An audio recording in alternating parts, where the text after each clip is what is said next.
राज्याभिषेकाचा सोहळा पार पडला, पण हा आनंद फार काळ टिकू शकला नाही.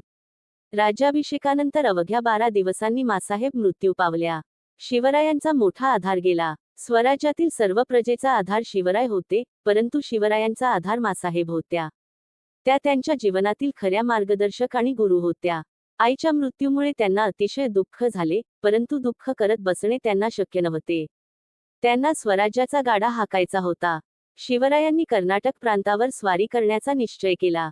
त्यांना आता आदिलशाहीची मुळीच भीती नव्हती, कारण आदिलशाही मोडकळीस आली होती, परंतु उत्तरेचा मुघल बादशहा औरंगजेब हा मात्र मराठ्यांचे राज्य नष्ट करण्यासाठी टपून बसला होता. स्वराज्याचा तो केव्हा घास घेईल याचा नेम नव्हता. मुघलांचे संकट स्वराज्यावर आले तर दक्षिणेतही एखादे मजबूत ठाणे असावे, असा विचार शिवरायांच्या मनात आला, म्हणून त्यांनी दक्षिण आपल्या ताब्यात घेण्याचे ठरवले. या मोहिमेसाठी शिवरायांनी गोवळकोंड्याच्या कुतुबशहाची मदत मागितली. त्याने मोठ्या खुशीने शिवरायांना मदत देण्याची कबूल केले. या मोहिमेच्या मागे शिवरायांचा आणखी एक हेतू होता. त्यांचे सावत्र भाऊ व्यंकोजीराजे हे दक्षिणेतील तंजावरची जहागीर सांभाळून होते. वडिलांची कर्नाटकातील जहागीरही त्यांच्याकडे होती. त्यातील काहीही वाटा व्यंकोजीराजांनी शिवरायांना दिला नव्हता. एवढेच नव्हे, तर स्वराज्याबद्दल त्यांना फारसा आदर नव्हता. ते शिवरायांशी फटकून वागत असत. त्यांची भेट घेऊन स्वराज्याच्या कार्यासाठी त्यांची मदत मिळाली तर पहावी, असा हेतू शिवरायांच्या मनात होता. कर्नाटकात जाण्यासाठी शिवराय निघाले. गोवळकोंड्याचा अबुलहसन कुतुबशहा याने त्यांना भेटीचे आमंत्रण दिले होते. प्रथम कुतुबशहाच्या राजधानीला भेट देऊन मग दक्षिण दिग्विजयासाठी पुढे जायचे, अशी योजना त्यांनी आखली.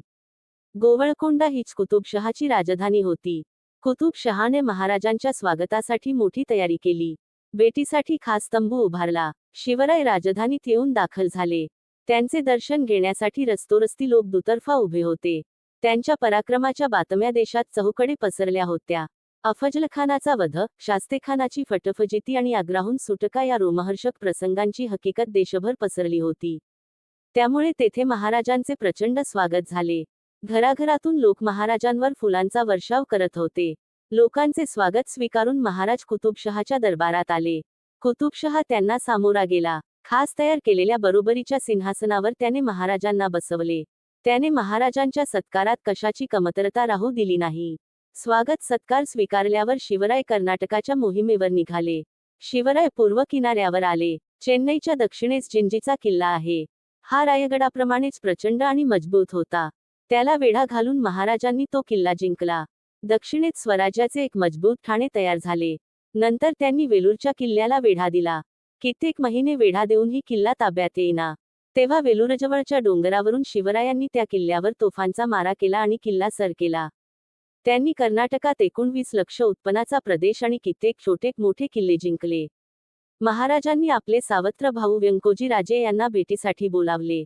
नाखुशीनेच ते आले. महाराजांनी त्यांचा योग्य सत्कार केला. त्यांची समजूत घालण्याचा प्रयत्न केला.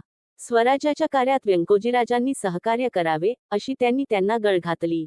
काही दिवस व्यंकोजीराजे महाराजांबरोबर राहिले, परंतु एका रात्री महाराजांना काही न कळवता ते तंजावरला निघून गेले आणि उलट त्यांच्या फौजेवर त्यांनी हल्ला केला. तेव्हा महाराजांच्या फौजेने त्यांचा समाचार घेतला. व्यंकोजीराजांचा पराभव झाला. आपल्या भावाच्या अशा वागणुकीमुळे महाराजांना फार वाईट वाटले. त्यांनी व्यंकोजीराजांना समजुतीचे पत्रे पाठवली. जिंजीच्या दक्षिणेकडील काही प्रदेश त्यांना दिला. त्यांची पत्नी दीपाबाई हिलाही महाराजांनी चोळीबांगडीसाठी कर्नाटकातील थोडा प्रदेश दिला. महाराजांनी व्यंकोजीराजांना पत्रात लिहिले, परक्या शत्रूंचा भरवसा धरू नये. पुरुषार्थ गाजवावा. कर्नाटकातील विजय मिळवून महाराज रायगडावर परतले. या मोहिमेची दगदग त्यांना सहन झाली नाही. तशातच जंजिऱ्याच्या सिद्धीविरुद्ध महाराजांना आरमारी मोहीम काढावी लागली. 30-35 वर्षे त्यांनी सतत कष्ट केले होते. त्यांना कधीही विश्रांती मिळाली नाही. देह थकला, प्रकृती खालावली. तशातच युवराज संभाजी मुघलांचा सेनापती दिलेरखान याला जाऊन मिळाले.